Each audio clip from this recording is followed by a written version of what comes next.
You're now listening to Sound Talent Media. Check out more shows at soundtalentmedia.com. You've got a great idea for a small business, but you just can't get it off the ground. You want to be your own boss, set your own hours. Well, new year means new opportunities, and Shopify's got you covered to help get your venture off the ground. Shopify makes it easy to manage your growing business. You can get your store up and running easily with thousands of customizable templates. And they help with the details like shipping, taxes, and payments from one single dashboard. Don't kick yourself next holiday season when your 2025 resolution list looks the same as it does today. Make it happen with Shopify. Established in 2025 has a nice ring to it, doesn't it?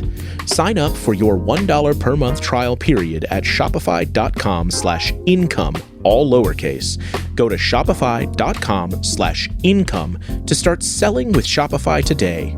Shopify.com/income.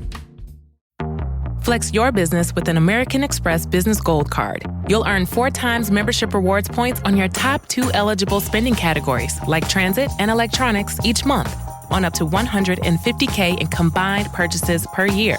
Plus, you can now earn 3 times membership rewards points on flights and prepaid hotels booked on AmexTravel.com. Terms and points cap apply. Learn more at AmericanExpress.com/business-gold. Amex Business Gold, built for business by American Express. What is up, good people? Welcome back to another episode of the podcast. I am just getting back from NAMM. I found me a little quiet corner over here in PDX to record this, so apologies for the slightly different intro, but it is NAMM time, so everything's kind of insane. It was a wild show. Thank you to everybody who stopped by. Thank you to, there were so many listeners and people who showed up and said hello and said nice things about the brand, and it was just an amazing show. Last year was a great year. This year was a supremely great year. It was really, really amazing to see the industry kind of come back together and make this all happen. It was a tremendous, tremendous NAMM for us. So thank you to everybody who made that the case. I really appreciate you. This week on the podcast, I am talking to my dude, Sean Arbow from Gunstreet Wiring Shop, my other business partner. He is a great dude, and it's been a long time since he's been on the show, maybe 2-ish years or so, something like that. And he has a bunch of new stuff and a bunch of, somebody's running something over there. Anyway, hopefully you don't hear that, but you probably do. He's got a lot of updates for us, and we get into some very Oregon-specific topics at the end. It was a great catch-up with him. He's another person that I talk to at least once a week, usually more. So I thought it was long overdue to get him on the podcast. Oh, watch out, truck. Okay. Anyway, it's Portland. You never know what's gonna... Okay, then. Anyway, now that that's over with, let's get into this episode with my dude, Sean Arbow from Gunstreet Wiring. Here we go.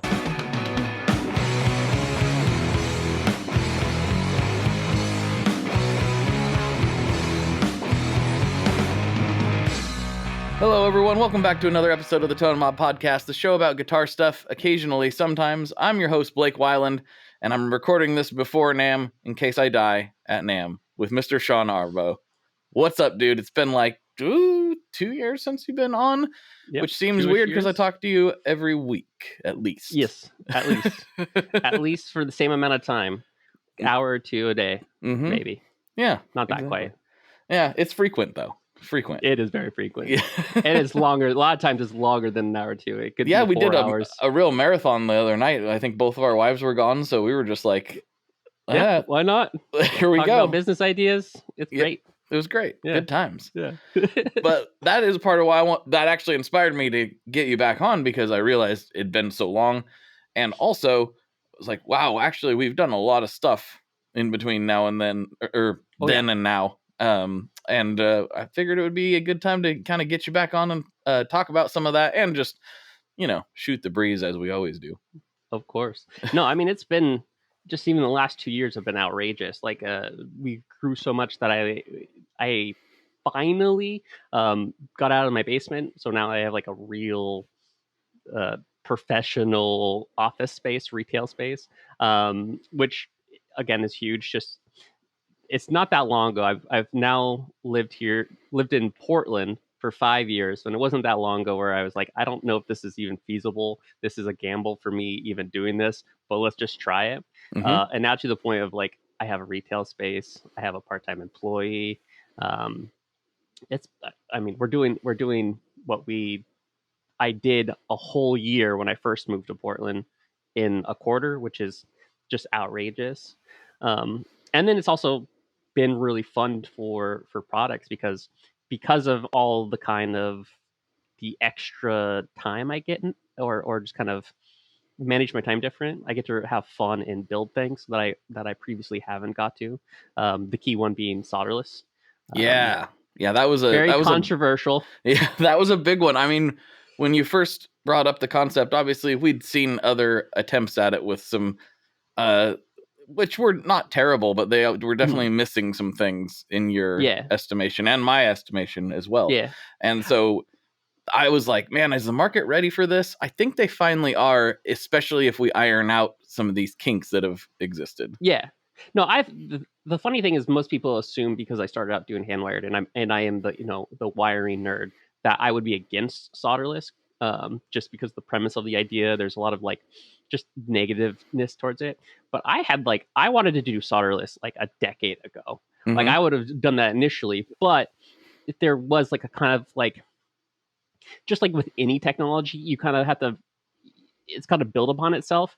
And like if I had done, because my original idea is relatively the same that I did. I mean, like initially 3-ish years ago, I showed you a rough idea of what I wanted to do, and be like, this is what we want. This is my idea, and it, the technology wasn't quite there. And then I finally kind of like, I put my feet in. I went in, like looked up every kind of good and negative comment about people have towards solderless, and then kind of distilled it into like, okay, this is a complaint. Let's try to work on this. Well, this is a bonus that people love. Let's kind of add upon that. And then again, the timing wise, it's huge. We started it in April of 2024, and that quickly already overturned what I was doing for like the hand wired stuff. Yeah. Which was, I thought it would be, I thought it would be a good thing to do. And I thought it would be probably the future, but I didn't I didn't expect the acceptance to be quite as rapid as it was. Yeah. That surprised me. I thought it was the right time. And that was the other thing, is some things are good ideas and they happen too early, and then they're not good ideas, right? It doesn't really work. So that's another side of it, where I thought that people were kind of more ready. And some of that comes from my experience in the pedal world, whereas back when I was first getting into pedals, it's a deep dive real quick, and you don't know who knows what they're talking about and who doesn't know what they're talking about. But like, oh, the through hole components are cool, and this one is all point to point, and it takes some learning to realize that that stuff is cool, but it's not necessarily going to be the best thing for every situation, especially if you don't know what you're doing. And even more so in the actual guitar wiring, where yes, a lot of people know how to solder, but I would hazard a guess that most guitarists do not own a soldering iron, most likely. No. No, and prime example using the pedal world and like my world, which is the passive wiring. There is kind of a rule of thought of like how it actually works is totally different than how it would work in a guitar. Like an active and a passive circuits are very different, and so a lot of times, especially in the wiring world, a lot of people don't understand that. So they assume because you're doing something one way, it's going to be a negative thing. I think we should clarify something real quick, because I realize that can be a bit confusing. So we're not talking about like active or passive pickups at this point. We're talking about a guitar pedal, as we mostly think of them, require power. And that's an active circuit that is... And you want to control the power throughout each stage of the pedal. Yes. And same thing with amps. But with pedals, they're alone, I'm not a pedal expert, I would probably ask Brian on this, but like you're talking probably around 9 to 12 volts you're controlling. But when you get into like the amps, you're getting into like danger areas. So like Yes. when you have a component, you really want it to be exact so you can trace it through all this kind of, blah, blah, blah, blah. But when you come to guitar wiring, there's less than a volt. When you strum, you're creating, depending on the output of the pickup, you could be doing something like 0.5 to like 0.8 of a volt. So when it comes to passive, it's less about a lot of the rules that people play with, and more about kind of like a subtractive kind of way. The Paul But Reed Smith school of thought, right? A little bit applied Sure. to electronics. Yeah. So it's just like with it, I'm doing it's completely different things. And then a lot of the hate towards passive circuits come from this misunderstanding that it's a different, you're applying active circuit rules to passive, which is different. Another thing about talking back to the PCB way or the solderless way is I can get way more complex in the circuit and not have to charge you for it. Like if I were to do just even our basic kits, like our basic solderless kits, it would involve 2 more push pulls. It would probably take me another 20 to 30 minutes of just add-on time just to make that right. And then trying to stuff it all in there. And then also kind of the idea of, again, people don't understand is what a lot of different people from different experiences try to install these kits. So everyone, even though they'll have their perceived of how skilled they are, but sometimes when it gets into issues they run into, that's where you kind of have this kind of like awareness of how difficult it can be if you don't know what you're doing. Using the example of like how many people know about guitar wiring, like some people can solder pickups, but it's like, how do you know how your volume works, like actually works? And most people don't know what that is, or how a voltage divider works. Well, the subtractive thing you mentioned is, I think, worth expanding on a little bit, because the most like direct path you wanted to get just from a pure output perspective would be you wire your pickup straight to the output of your and so anything you put in between there is actually, when we think of like, 1 meg pots add highs. No, they just take away less highs, basically. It's pot value, again, it is to distill it in the simplest terms, is compression, right?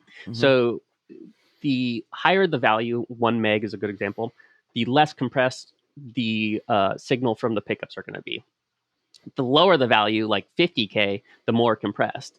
You're going to have, like, again, the other caveat is, again, when you talk about compression, is that it's all dependent on the EQ of the pickups, but there's no real rules when it comes to like using pickups as a reference. Like a Jazzmaster isn't supposed to have 1 meg pots, or a Telecaster isn't supposed to have 250K.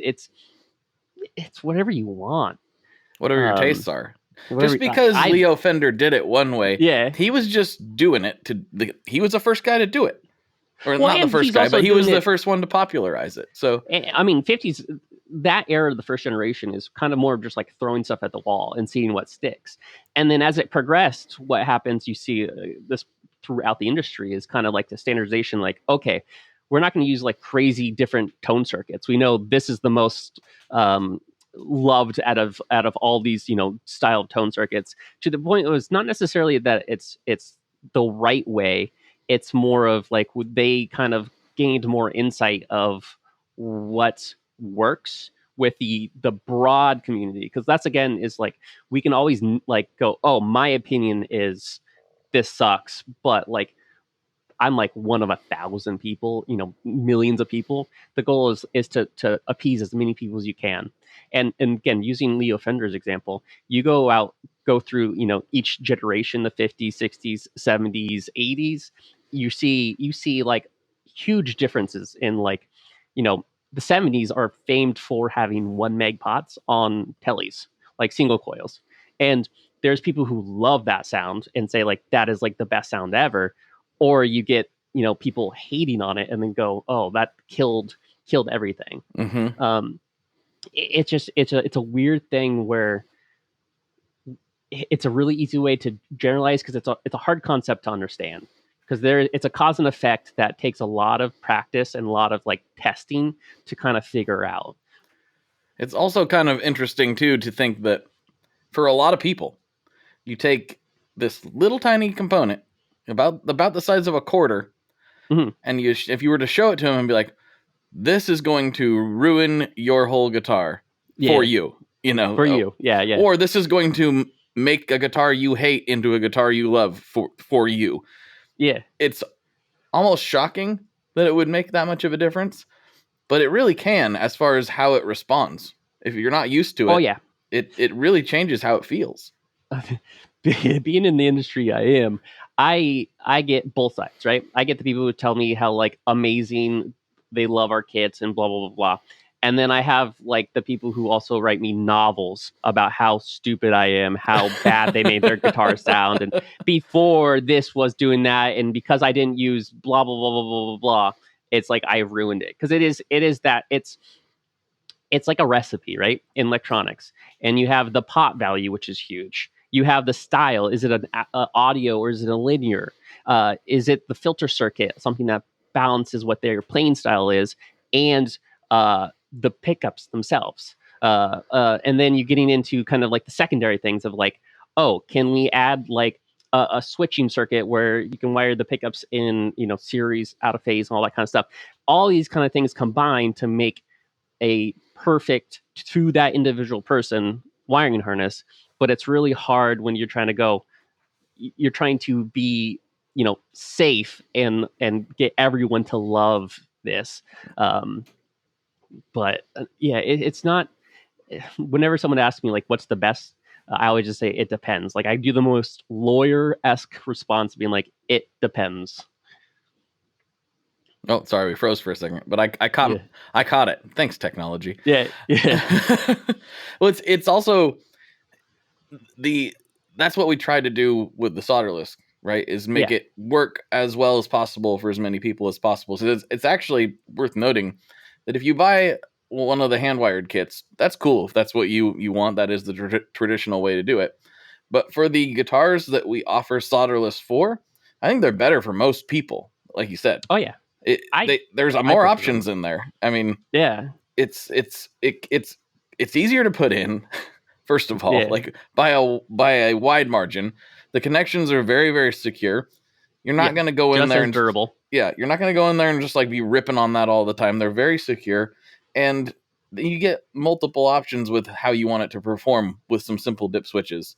I'm like, I'm really, really happy with how it turned out. You did a really great job, and I have one in my red Les Paul, and I couldn't be happier with it. Realistically, it's great.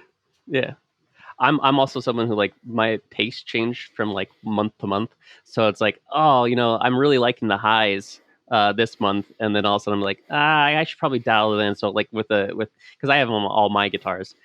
So it's like I'll turn the dip switch down, so it's the low pass filter, and I'm like, okay, that's a little bit better, right? And then 20 minutes later, I'm like, I should probably put that back. And you can do that, Like that's the thing. If you wanted to make that change in a traditional harness, you're like, well, I'm gonna gut the whole thing and redo it, and change these. Yeah, it's just like versus reach in the back with a little screwdriver and go, it's done. Yeah.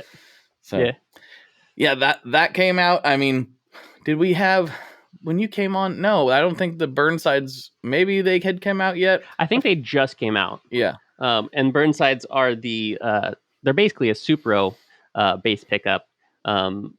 Originally from Roadhouse, Ken designed it, and then I mirrored as much as I could from him, minus the only thing I did different, which I don't even think I'm pretty sure he did, which is just wax pot it.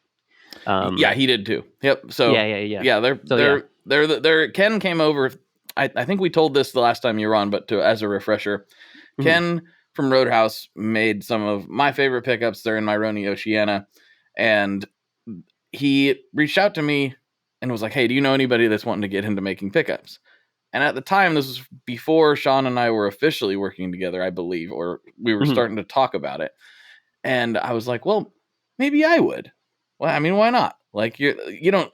this doesn't come along every day. So, and Yeah. it was, he was very kind with his time and, with the stuff that he had. And he came over and showed me exactly how to make some of my very favorite pickups. And then I quickly realized, like, I don't have time to do this. Yeah, it does take a lot of time. But Sean was already getting into it. He actually already had some of the same equipment. So we got to double up a little bit. Yeah. And once we officially started working together, I was like, well, here's this thing that doesn't exist on the market at all in any way, shape, or form that I'm aware of. So we can do that. But it became pretty apparent that was for weirdos like me. It's in my personal guitar that I play the most, my SG. I love them, but I can see it's a very unique pickup in general. It's a very unique sound in general. So I could see why a lot of people are like, cool, but no thank you. Those neck pickup tones, though, I think are pretty.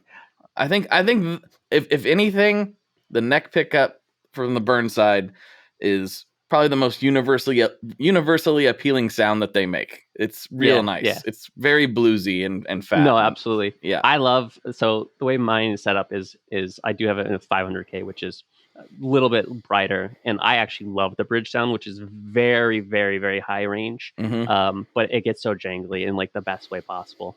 Yeah. Put a little delay on it. You'll love it. Oh yeah. Yeah. Yeah. Now I've got both. I have the original. It's funny. I've got the original Roadhouse in the neck, I believe, of my Oceana, and I've got one of yours in the bridge, and they sound like a match made in heaven. They're the same. In fact, we're using a lot of the same stuff that Ken had. So big shout out to him for hooking that up. That was really cool. The only difference is I just use my machine instead of his machine. Right. That's the only difference.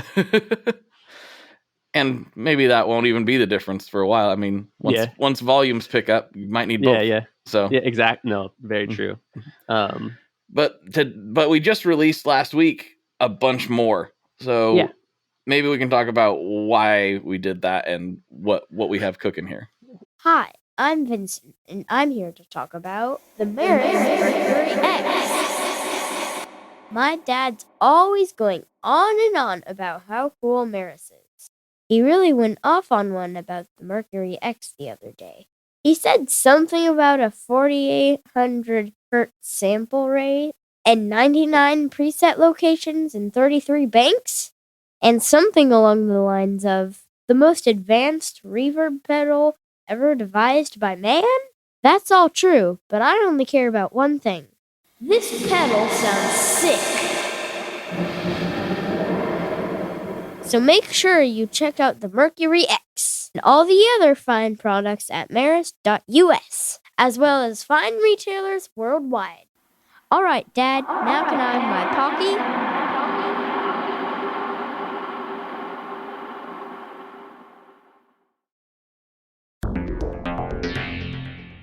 How exactly do artists get their music on Spotify, Apple Music, Deezer, Tidal, all these services? How in the world do you get your music there? Well, in the past, you had to use something called a record label. But these days, you can use DistroKid. DistroKid is the absolute easiest way to get your music up on streaming services. And it's the most affordable way to do so. Not only do plans start at $22.99 for the entire year, that's less than $2 a month, DistroKid also does not take a cut of your streaming revenue, unlike some other services out there. Even better if you sign up by going to tonemob.com/distrokid. That's tonemob.com/distrokid. One more time, that's tonemob.com/distrokid. You'll get 30% off. That's right, 30% off their already extremely reasonable prices. So go to tonemob.com/distrokid and get your music out there. Girl, you have got to try this Laneige lip mask. Trust me, my lips needed that love.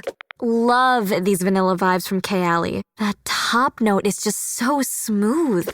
Smooth and stunning. That's what you get with this K18 hair mask. Those brands everybody's talking about, they're at Sephora. Discover the hype with the hottest names in beauty, including Laneige, Kayali, K18, and Rare Beauty. Only at Sephora. Well, in general, we get a lot of again, I like to listen to people. It's a good way to get insight. It's a good way to know when we are screwing up, when we're doing good, etc. And a lot of people are just asking for um, kind of the classic sets.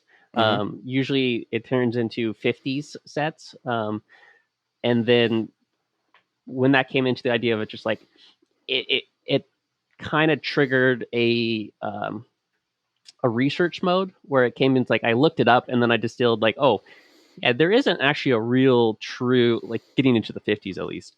There is no like defined 50s pickup. Like Gibson had not the best quality control. Where What? what? No, Hold on. Where to be fair, it wasn't quality control as much as technology just hadn't caught up.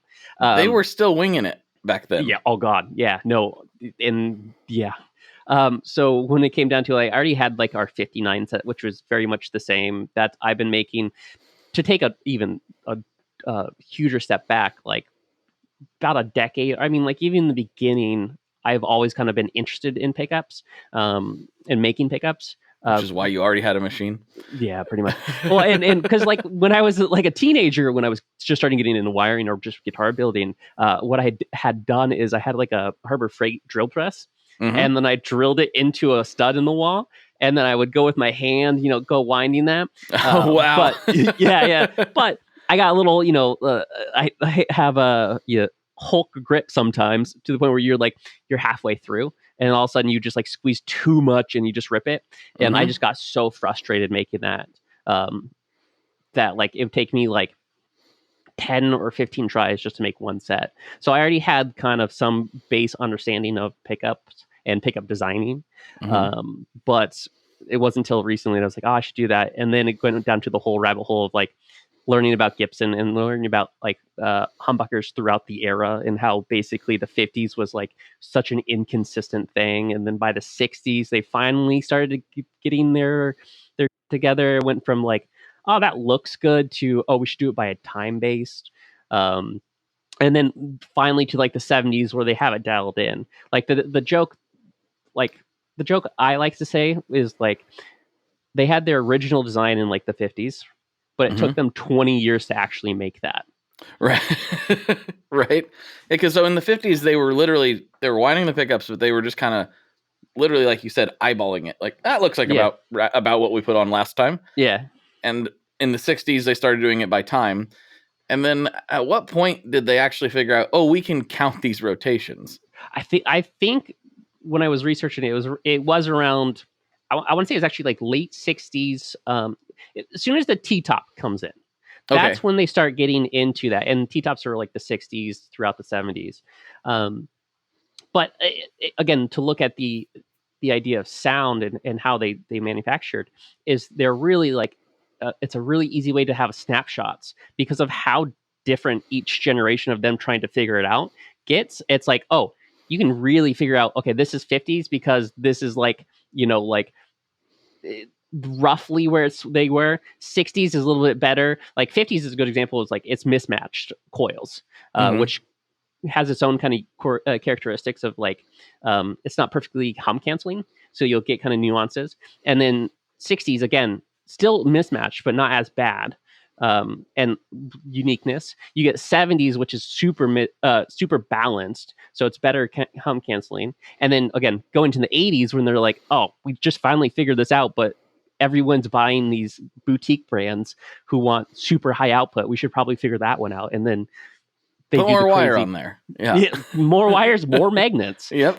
Because then they switched in the 80s with like the dirty fingers. They switched to ceramic 8s, and then you had a single bar magnet in the center, and then 2 on the side for like a very distinct sound. Yeah, which I was just demoing last night. So. Yeah, the very unique pickup. It is. It's really cool. It was a really cool experience for me to go through all of them back to back to back so close together and be able to really pick out.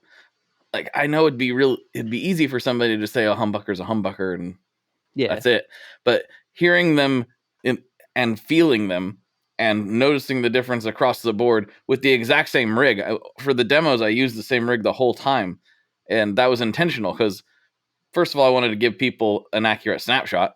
But second of all, for me, I was like, I want to see what this really is. Which one's really my favorite? And I think if I had to pick a favorite overall, surprisingly, the 70s ones. I love the 70s. I think that is my personal favorite. And that is a balanced coil. It's also a nickel 3, which is kind of more tamed with like a T-top style. But I think the two one is I either do 60s or 70s. Yeah. The 80s are really cool. They're a different sound. I like them a lot. I would like to try them. I played them in standard tuning. I'd like to try them, obviously. In D, or even a more exaggerated one. Yeah, I'd like to try it in drop C with some super gain and see what that's like. Because even in standard tuning with super high gain, it was like, oh, yeah, that's nice. Good chuggy. That's good. I like that. So it was cool to just go through the eras and see how different they really are. Because it's not. It's more drastic than I think people would expect.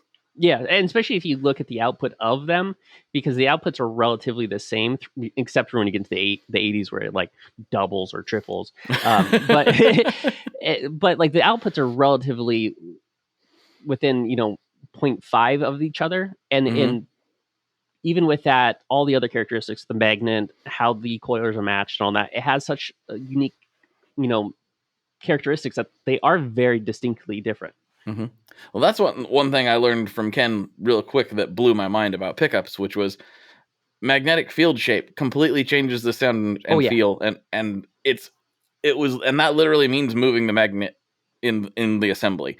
Just changing that can change everything about how the pickup responds, especially in the feel department. In my opinion, it was crazy to learn that. It's like, oh, this is that you could make this same exact thing, put the magnet on the top instead of the bottom, and now you've got literally a different pickup sonically. Yeah. You'd put it on a graph and it would look different. Exactly. No, and that's where coming like again the Burnside, what makes them really cool is you are controlling the magnetic field with a special internal little piece that we're going to keep quiet about. Sure. And it's again, that's what makes you can use so many cool features of just not only controlling how the lens effects kicks in, but also just how the field interacts with the coil.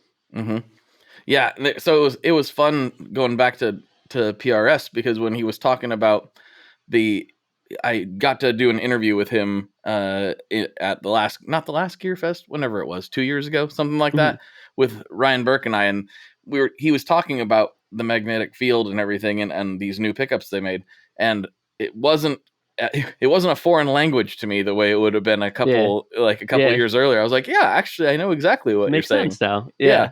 No, exactly. Another kind of, since we're talking about PRS, we did release our own solderless PRS kit. That was a fun one because I got to have a little bit more fun with the circuit in a condensed thing. For context, on our PRS kit, we have like just a basic plain Jane one, but we also have a coil tap one. And on that, we have a little rotary switch. So like in first position, it's just a very classic PRS tap. And then position 2 is it's more of a Gibson-esque kind of interpretation of what a tap should sound like. And then position 3 on the rotary is a true coil cut or coil split, depending on who you are, where we actually turn it into a true single coil, where the taps are just filtering it so it's still hum canceling, but not actually that was a fun deleting quote unquote the coil. Not actually making it a single coil. It's like adding a EQ filter on a coil to make it sound more single coil-esque. That's an oversimplification, but it's the easiest way to say it. Right. Yeah, those were something that I was surprised to see people being like, do you have anything for the PRS? I'm like, PRSs are not a guitar I typically think of when I think of guitars that get modded. But since they've introduced the SE line and everything, they're totally it's totally changed. It's hard to do every PRS because they are very similar in their layout, but very different in like the cavities They are very different in like the options of what you get, like if the toggle is or is it a rotary. So we have a very limited, but we will hopefully, if this, again, I'm small still, so I don't have all the time in the world, but as I get more time in the future, we will bring in more. Yeah. Another one, kind of, because that was the same time of the PRS. One thing that I finally got to do is, since we started making our own pots, I got to finally make a custom metric pot. Yes. So you don't have to buy the cheap metric pots. You can get the same quality of CTS or Burns or anything that, but it's in the metric pot form. And that one was like, as like a think of my like 15-year-old self being like, oh man, that's cool. Yeah, I'm happy I got to do that. It was a process, but it was worth it. I'm actually surprised that it took as long as it did for somebody to just realize that, like, hey, there's a lot of people who there's millions, literally millions of metric-based guitars out there. Yeah. Everything that ESP's ever made, everything that Ibanez has ever made, and even talking about like Epiphone and all the import lines, like anything basically that wasn't made in the United States, and even some stuff that was, uses metric-sized holes. Now that sounds like that's probably a weird thing for people who don't know what we're talking about. There are like U.S. standard size and U.S. and non-U.S. metric size potholes, basically. Yeah, and to use metrics as the easiest way to do it, because it's when you say, oh, what's the difference between a metric and a US spec, is like, oh, the metric is M8, or sorry, not M8, well, that's the threading, 8 millimeter, and the US spec in millimeter form is 9.52. Right. So it's just barely off. That you, like, if you try to put a US spec in a metric one, it's not going to fit. The proper US spec would be 3/8, but we're just Americans and we use weird fractions. Yeah, well, it's about 3 bald eagles talons thin, or so. Somewhere in Ford there. truck. How many Ford trucks wide is it? Yeah. Americans will use anything but is that a 150 or is that a 250 wide? Oh, it's a 250. It's got 14 cheeseburger power. We're doing good over here. No, it's one of those things where, there's some, you can find it in small batches. And again, it's a very costly thing to come out with your own pot. And we are still limited into either 250 or 500K. But as long as they keep going and people liking it, we will bring out more values. Mm-hmm. Yeah, that was a cool thing. It's just been an interesting, very organic process to see how all this has occurred. And I was just really, really, I don't know, just like smiling internally when those humbuckers all came out. And then we're going to do more stuff too. I'm sure, if we took the time to do all the humbuckers, you can imagine there's probably some other styles that we're looking at as well. Yeah. Again, I'm a small guy. I got all these things to do. I have grand ideas. I got decades worth of ideas. I got to get to that point. Yeah. Trying to execute them all. I mean, and things like the Burnside pop up and you're like, well, we got to take advantage of this right now. So yeah, it's been cool. And I don't know. It's really been, just for the listeners, and we're talking a little bit of inside baseball here, because Scott and I, you guys know about Scott. He's been on like 6 times. He's my business partner at String Joy. Him and I talk pretty friend too. Yeah, talk about pretty much every day, right? And a lot of times now we're talking about Sean and what we're seeing as the future for Gunstreet, and it's kind of following roughly that path that we've been envisioning so far. So it's thanks to all of you folks. Yeah, basically. Couldn't have done it without the Tonewall people. One of the originals, 2018. Yeah. I rushed off work to go to Blake's personal house and hang out with him. We had pizza. It's true. We did. It was a great time. 2018, I wouldn't have been, I don't know exactly what month that happened, but I hadn't been. I think it was in August. Okay, so I'd only been away from the terminal for a couple months. I think so. Point. I think that's what we ended up talking, because I was at that point, it's still 2 years before I went on my own. I was terrified of doing that. And you had just done it. And I was like, oh, that's so cool. He's so cool. He gets to do this on his own. Meanwhile, I'm like, the bills keep coming. Did I screw up? I hope do I this didn't. wrong? Yeah, maybe this was a bad idea. And then you can imagine, and then it kind of smoothed out and things were okay. Of course. And then 2020, I was like, maybe I've made a huge mistake. Of course, yeah. That's the best part is like I decided to do this on my own, and I left and I moved to Portland in November of 2019. Yeah. Yes. And then so December 2020 happens. I go to NAMM in January, and then in February COVID happens and everything shuts down. So it was quite a unique experience going to being self-employed in a new city in lockdown. Yes. Yeah. And I remember, I mean, I think we took the same plane down to NAMM, if I remember correctly. Yeah. And I remember the whole vibe at that show. It even feels weird to say we had a 2020 NAMM. Like, wait, we had a NAMM in 2020 was when lockdown happened. Yeah. In January, it wasn't locked down yet. And I just remember everybody being there being like, should we be here right now? I don't really know. And everyone's like, well, we are, so I don't know. I literally remember it. I was walking the floor when all the news came out being like, oh, this is unconfirmed in the US. And then we got there, and also all of us got the sickest we've ever been. Not confirmed whether it was COVID or not, but like having had COVID next year or even 2 later, I'm like, that had to have been. So I mean, I've pretty much, not to like bring up that whole traumatizing event again, but I, in retrospect, looking backwards, it was so here before. Oh yeah, because in that shortly after that time, in around December-ish, I can't remember the exact month of 19, maybe it was the fall, we all got insanely sick. Like we were sick for weeks, and like 2.5 weeks, and had some family members die, and like it was just really weird, and we're like, oh, that's strange. And I didn't know at that point there was no rumblings of COVID in the United States. The words COVID weren't even a thing. And in retrospect, I'm like, that's 100%. Obviously I didn't get tested because it wasn't the thing, but I'm 99.9% sure that's what it was. Because we went from perfectly healthy to basically coughing our brains sick. Out for 2 weeks. I don't know. And having a cough for the next month straight. And I couldn't taste anything. Everything was there. So everything but the positive test, basically. Just vibes. Yeah, it was a terrible vibe. It was do not recommend. And I got it after that, like years later, and it was not even it wasn't. It was like, that's not that big of a I deal. think by the second time I had it, I think it was last May. I had a text you guys being like, hey, I'm gonna slow down a little bit. I have COVID, and you guys were like, oh, okay. And it lasted like a week. Yeah.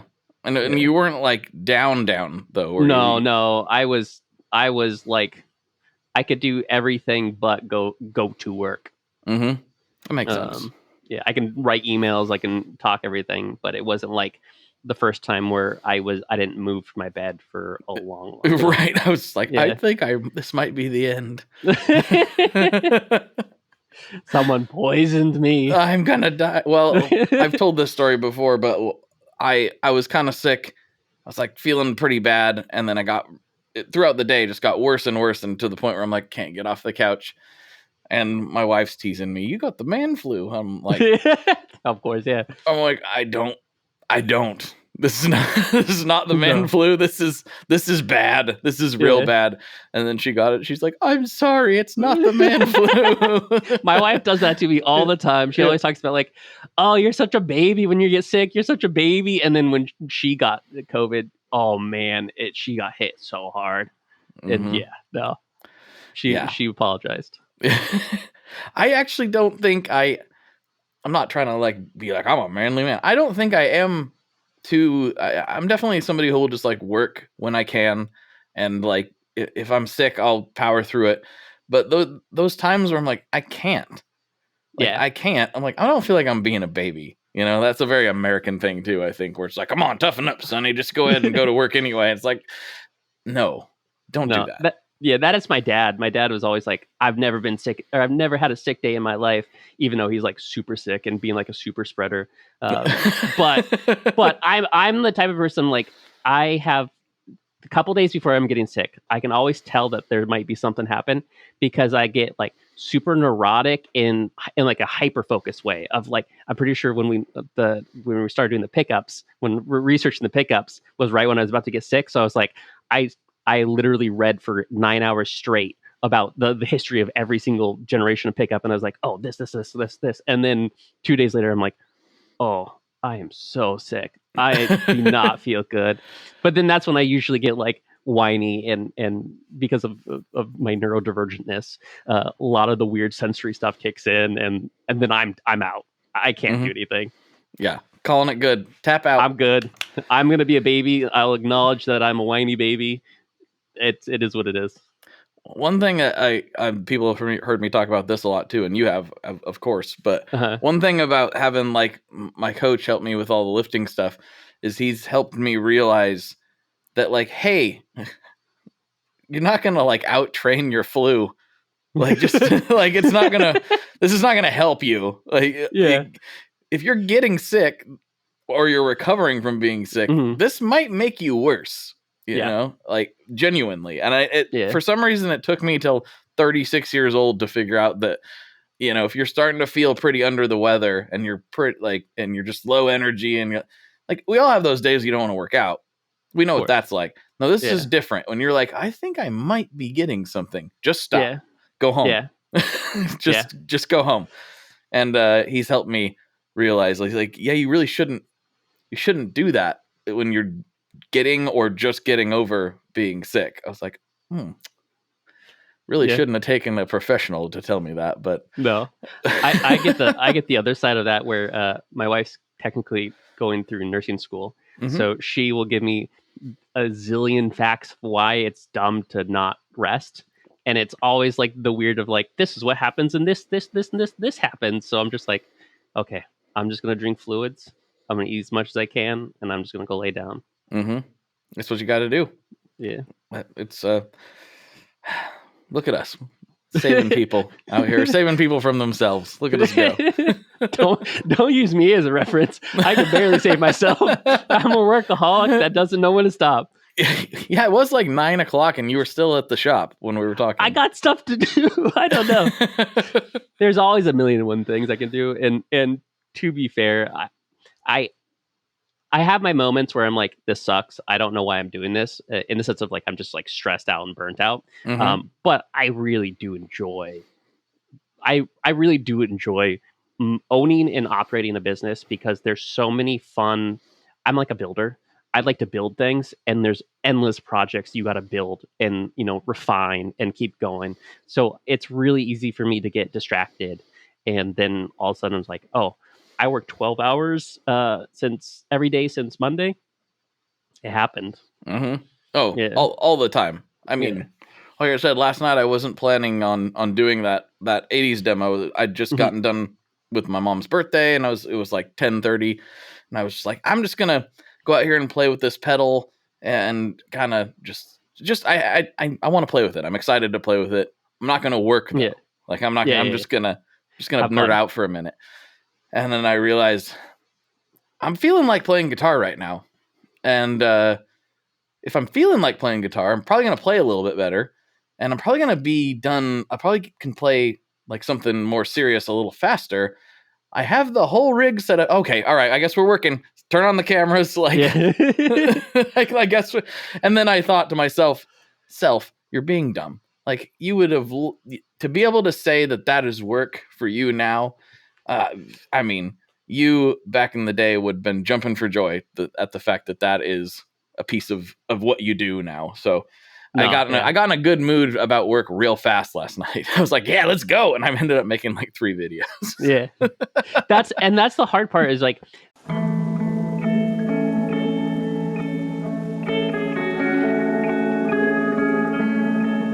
hello there. I'd like to introduce you to your new best friend, the Chase Bliss Audio Lossy. Lossy is a collaboration between Chase Bliss and Good Hertz. It's meant to give you some control over those weird digital artifacts that come with very compressed audio. You're hearing it right now. All the changes that are taking place are strictly coming from my playing dynamics. I'm just interacting with the pedal and letting it do its thing. In some true stereo goodness. If you'd like some more details about Lossy, I'd invite you to head over to chaseblitzaudio.com. I think you're gonna like what you find. Llévate más de lo que esperas todos los días con el nuevo McValue en McDonald's. Ahora puedes comprar uno y sumarle otro por $1. Así que cuando tu equipo favorito enfrente a sus rivales, enfrenta tus antojos con $5 Meal Deals. Y si estás corriendo para alcanzar el desayuno, corre al app para llevarte ofertas antes del cutoff. Tú decides, y con McValue, tu decisión siempre rinde más. Precios y participación pueden variar. BOGO $1 válido para un producto de igual o menor valor. Debe estar registrado en Rewards para ofertas en el app. Hey everyone, it's Chris Pandolfi inviting you to check out the new season of my podcast, Inside the Musician's Brain, with new episodes airing now. Hearing it in that room, these guys playing this thing and trying to figure out how to play this song was mind-blowing. It's so inspiring to know there's so much more to it than you ever thought. And it just opened another door. But when people find faith because they need to, in terms of just filling a void to feel better without actually being better, that's when it becomes a crutch, much like, drugs and alcohol do. Man, I don't have all the time in the world here. If I want to be a professional bluegrass musician, I felt like I had to take a very strategic approach, just trying to get rid of the barriers and figure out what those barriers were. The feelings still come and I have to reckon with that, but I think I have better ways of moving forward and not being stuck, which I think was the killer for me. Catch all that and so much more on the new season of Inside the Musician's Brain. Sure, you could be like, okay, but if I factor in how much I'm paying myself, which is not as much as people expect, per how much hours I work, it's really not, people. Just so if it was a legal matter, I would be avoiding a lot of workers' rights with how little I pay myself. But turns out that doesn't apply to owners. No. But it's like one of those things where it's like my wife's like, well, if you were to do that, what would you do? Like, we can go back to you doing a job. Like, would I go own another store? And I'd be like, I don't really want to work for someone else. I really like this. And then she's like, well, what about this? And she's like, and I'd be like, I don't know. I could do that. And she's like, well, then why don't you just keep doing it? And I'll be like, yeah, you're right. I actually do like this. Well, and you have control of the upside, to a degree, right? You can look down the road at where you're trying to go. And, of course. And be like, okay, that's why I'm doing this right now. Yeah. And anyway, I totally derailed you with what you were actually going to say. Oh, I don't remember what how I am sometimes. I just talk. That's fine. This is the part I'm at home, so I don't have like the solder fume kind of high where I'm like kind of stoned a little bit. It's usually go to a meeting. Sometimes I'm like, wow, I can't communicate. I don't know why. And then I'm like, oh, it's 2 p.m. I've made 30 harnesses and engulfed a lot of fumes. Yeah. Dangerous, maybe not, maybe fun. I don't know. I don't know. That's why we're doing lead free at least. No, we're doing lead free, which the Flux and lead free is made from pine resin, and it just so happens that I'm very allergic to pine trees. Oh, good. Oh no, I didn't know that. Yeah, so it's better for me long term. It just gives me skin irritation sometimes. But it's best. You live in a horrible place for someone who's allergic to pine trees. I'm allergic to I'm allergic to everything. Grass, dogs, cats. Being from Central Oregon, I'm allergic to juniper and sagebrush. Like it was like every kind of bloom season was like I'm either taking 5 naps a day or I do look stoned. Like my eyes are bloodshot and I can't think. A lot of Benadryl. That's what I would have told people too. Yeah. Oh, it's the juniper. I'm allergic to it's the juniper. It's just the juniper. It's couldn't be anything else other than that. As a lot of you probably guys know from previous episodes, I used to work at the liquor. I used to manage 2 liquor stores and 20 employees, and the amount of times I've heard someone who's coming off of a busy night, a fun night for them, or maybe had a little bit before they showed up to work, say that it's because of allergies, or if it's in August, which Central Oregon's fire season, it's the smoke in the air that makes them that way. Definitely, for sure. That's why I'm so tired right now. Yeah, that's why. That's why. I'm just so sleepy. I'm just my eyes are glazed. I'm drooly. So that's one thing. This is totally just like completely off topic, but I guess we have been for the last 20 minutes, so that's fine. But one thing that I think is kind of interesting for people who don't live here, like I'm an Oregonian native, you're an Oregonian native, like we're Oregon boys, but I don't think people realize there's a massive difference between this side of Mount Hood where you live now. And what do you mean? Where everywhere's you're from. Portland. That's what people think. They think everywhere's Portland. It's all Portland. You live in Southern Oregon, it's Portland. You live in Christmas Valley, it's Portland. You live in Prineville, it's still Portland. Like, no, it's not at all. It's not even remotely close. No. I mean, again, to use the reference, so I'm from Central Oregon. I'm from Bend, born and raised, like weird family since the beginning of Bend. To use Central Oregon is a good idea of what it's like in comparison to somewhere like Portland or Salem or Eugene. Is Central Oregon is famous for starting the push to be absorbed into Idaho. Right. Yeah. Yes. The guy, like growing up, I remember going out to Lapine, which is 15 minutes past Bend, and all in like there's maybe like 100 people. When I growing up, there was like maybe 500 people living there. You had a guy on the highway have a whole sign about how very classic. It's a very farmer based. It's very rural. You should own a gun, not for the fact of people coming on, but like a cougar might pop out of nowhere and attack you. Like it's and not the kind you want to attack you. No. It's a very culturally different town. Bend in general is the kind of like the hoity-toity town of Central Oregon. And that's more in the last 20 years. 20 since like 2005. Before that, I mean, historically Bend has been a mill town, and that's where they got most of their money was mill town. And then it was even going down to like the beginning. It was kind of like where you'd go on the way of the sheep trade. So a lot of the sheep people who are selling their sheep in, I don't even know where they would do it, like somewhere up towards where we're at now in Portland, they would stop in Bend to do like, get supplies, go get a drink. Gunstreet, the what we're named from, the building, before it was the famous O'Kane building, was a Wild West hotel, as someone from Portland said, where you get your classic Western activities. So you get a lady of the night, right? You get your liquor, and you stay there. That's right. It's a very culturally different, and it's quite an establishment.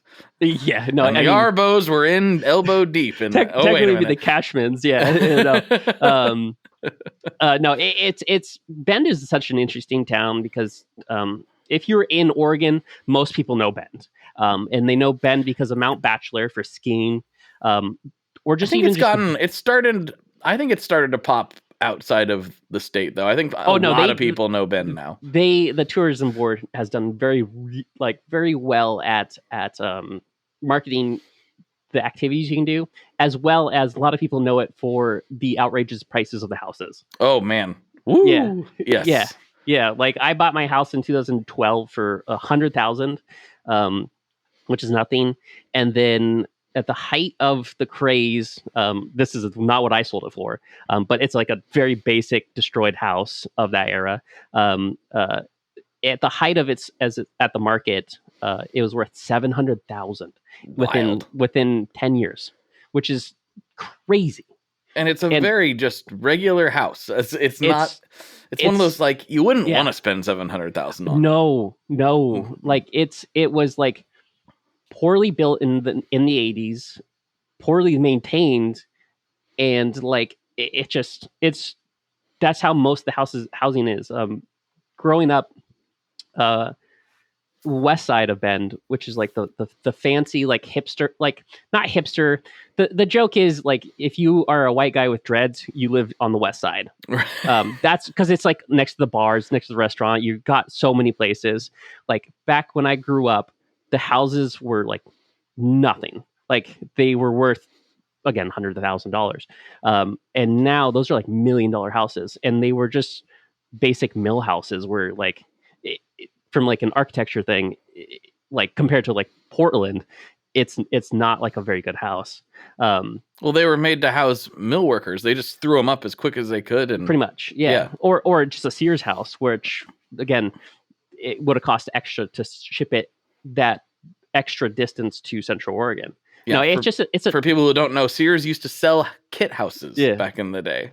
Like, literally, good old Sears. It's such the Bend as a whole is such a very unique town, and I do love Bend. I can't not love Bend with like how weird my family is and kind of the history of Bend. But it's one of those ones where I'm just like, I also love not living in Bend. Right. Well, it is one of the best places on the planet to visit. Oh, it's great. The tourism board is not lying. Like it is a beautiful, awesome place to visit. It is in the winter. You can go skiing, snowmobiling, just backpacking. You know, if you're kind of like a hardcore person. In the summertime, we have lakes, we have mountain biking. I mean, you can do anything. The restaurant scene in Bend is actually really kind of diverse and really good. Mm-hmm. If you love beer, you can go. Every third building is a brewery. It's a really great town. And the last Blockbuster still there. The last one, yeah, exactly.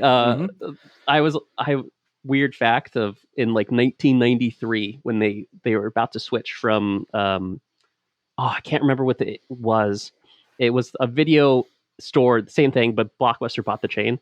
I got to be on the ad. So you would hear my voice being like, you could hear my voice being like, it's where we like to watch all the fun movies. That probably doesn't exist anymore, but it was one of the fun family stories of like, oh yeah, we were on a Blockbuster ad locally. That's awesome. I love that. And now it's actually genuinely world famous for being the literal last Blockbuster. And every time I go to Bend, I got to stop in. I don't always rent a movie, but I usually of course. Yeah. And I got to stop in and just be like, you walk in, you smell all the plastic. It is like, wow, I am smell. In 1997. This is amazing. And not only that is you have Papa Murphy's next door. Which is like, the perfect combination. Yeah, so it smells like a very distinct video store, plus the smell of Papa Murphy's dough. Mm-hmm. You can't. It's a very tactile experience.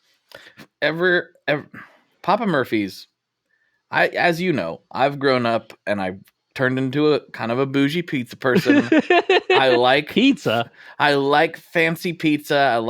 I love the history of it. I love to go to like the artisan pizza people, and I'm like, oh, how do they make their dough? Look at that. Ugh. Like literally planning a pizza tour of the East Coast at some point. Uh-huh. I'm very into it.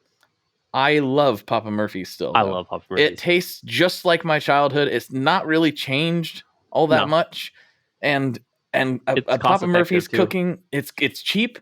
A Papa Murphy's cooking in the oven, or if you're a pro tip for everybody who has a pellet smoker, they're great on a pellet smoker. Yeah. I love Papa Murphy's pizza. I wish they sponsored this podcast. They're great. Get your local one. Get a custom pizza for you. Oh, no, man. I agree. We a lot of times, like between me working a lot and then my wife going to school full time and having a job full time, there will be days where like we can't cook, and a lot of times we'll go to Papa Murphy's and get like the pizza, or they also just released the stuffed crust. I know, that's new, and it's really good. Yeah, it is. Yeah. No, so that's kind of our staple of like we call it a date night, and we'll go and to get Papa Murphy's and like watch TV. You get the XLNY. It's a nice, super thin crust, kind of New York-ish style, but it's just a thin crust Papa Murphy's. But it's like, what is it, like $8.50 or something? Something like that. It's dirt cheap. I think another bad thing about moving to Portland is you have so many food options. Where it's like if we go to an actual restaurant, it's somewhere between like $50 to $70, and then when you go to that, it's like under $30, and it's like 2 pizzas and cheesy bread. Yeah. And it tastes like your childhood. It's great. Yes. Quite nice. Another one for the very Bend centric podcast. Next time you go to Bend, right down the street, like a block and a half, is a place called Dandy's. Give a comparison locally here, it'd be very similar to Mike's. Okay. But it is a very good classic Bend meal. When I was a kid, we either went to Dandy's or Papa Murphy's to go before we went rent a movie. Got it. Yes. Yeah. Man, that's a good time right there. That's a good Friday night. Yeah. Yeah, exactly. Well, Sean, thanks for coming on and giving us some updates. Thanks for the Bend talk. I love Bend. It's one of my favorite places. I love it. So, and do we have anything else you want to leave the listeners with before we close things up here? No, just, thank you guys for all your continued support. A lot of the Tone Mob people have been there since the beginning. So I appreciate that. Just keep checking out on us. I have a lot of things coming out this year. So I definitely would pay attention to us on social media, and or just like our email list.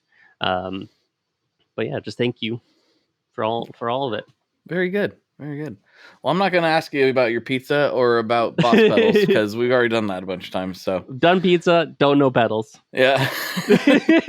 We'll slide over to Patreon and see what kind of nonsense we can stir up over there. Sounds good. All right, everybody. For Sean, this is Blake, and as always, folks, good luck and good tones.